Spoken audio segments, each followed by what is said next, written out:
I've always said it takes two people to make a relationship, but Michele just said one person can tango. So the three of us are going to throw this on the table, and let's see what we think. I will prove it to you. People always say you can't change other people. The only person you can change is yourself. Imagine for a moment you're spending the evening with someone you love, and they're having a really great time, everything's going great. And for some really strange reason, you decide you want the evening to go downhill. Could you think of something that you could say or do that would trigger change instantly, right on the spot?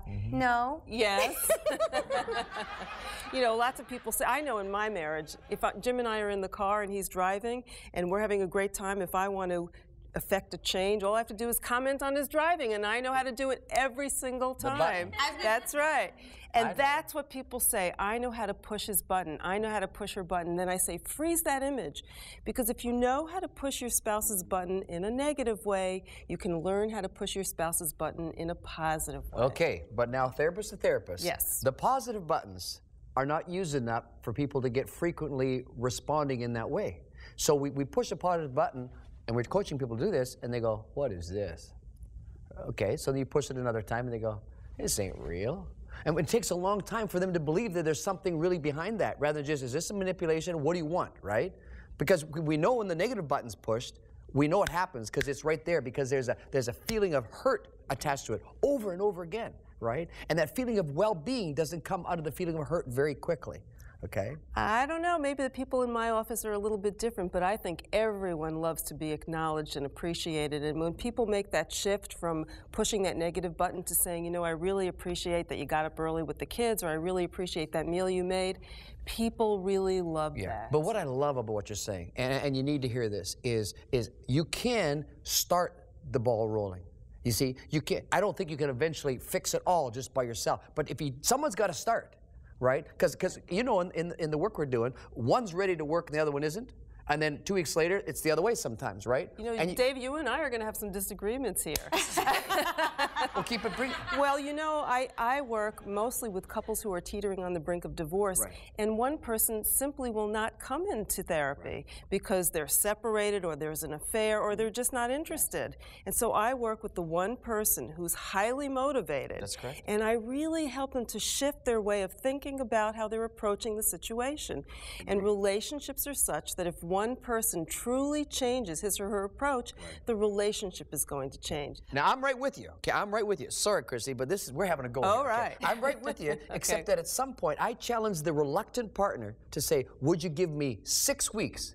Just give me 6 weeks of effort, and we'll see if we can turn it around. Oh, it's 6 weeks. No. I say, give me 6 weeks to do what I say. If you just do what I say. Because at one point, that reluctant person has to say, I will try again. Okay? Now, there's changes that the person who's motivated can make that will really turn things around. Okay, excuse me. We're going to jump into my neighborhood for a moment, because I'm talking about a close girlfriend of mine. Okay, girlfriend. She's older than me, but wait, married over 40 years. And her, honestly, consistently tried to do the positive, knowing she cannot change him. She can only work on her. And still, there is not response. Well, and there's not change. And maybe the problem is that she's been doing too much positive stuff, that what you're doing isn't working. You have to shift what you're doing. Let me give you a quick example. Okay, how on earth do you know what moment, what time, what day I'm doing positive? When am I changing to something different? I want to hear this. Keep coming. Just a very quick example, maybe not as intense as your friend's situation, but I had a friend who really could not stand conflict, and she happened to be married to the man who angers very easily. So over the course of their long marriage, every time he got angry, she wanted to say, it's not so bad, settle down, it's okay. Well, guess what that did to him? Made him a whole lot more angry. Right. So one day when she got this brilliant idea that it wasn't working, the next time she heard him griping about something, she went in, she was going to try to calm him down, but instead, although she's a very calm person, she pounds her fist on the table and she says, what is going on with your boss? You weren't at that training. How are you supposed to know what to do? I can't believe this is going to ruin our day. Dead silence. And he says, settle down, I'll figure it out. Calm down.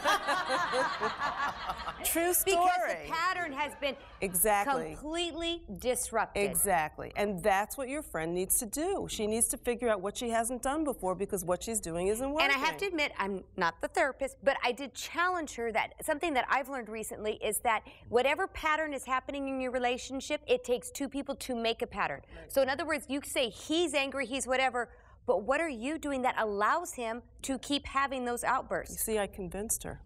You won, huh? It's not a competition. Now I want to play one quick question here, okay? What about the day divorce felt possible or good for the three of us? Right? I mean, you guys, you and Jim did 36 years, Donald and I almost 35, you guys 22. I mean, was there a day in your relationship where divorce looked good? When you're having a hard time, divorce sometimes seems like a good escape. But the truth is, you know, I've worked with families for many, many years. And, you know, when you help people to divorce, which is what I did and which is what so many therapists do, what you realize is that it's a solution that's often worse than the cause of the problem, much worse. And in fact, a lot of people say, well, if I as an adult am going to be happier and more content, my kids are going to benefit. The research says that that is simply not true. There's no trickle-down effect. Okay, so, I want to hear yours. Okay, interesting. Because I grew up as a child of divorce, I went into marriage with kind of swinging the pendulum with thinking, no, but it wasn't a day, there was a year and a half of distance, of hurt, of pain, to where I got to the point that I did say, what is an in-between step? And I was ready to go to California to spend time with my family for a couple weeks because I knew that I couldn't keep going the way it was. And quickly for us, I mean, it was in those early years, you know, the 3 to 5 type of deal. But it was kind of interesting because I remember thinking the day, divorce. I can understand why people get it.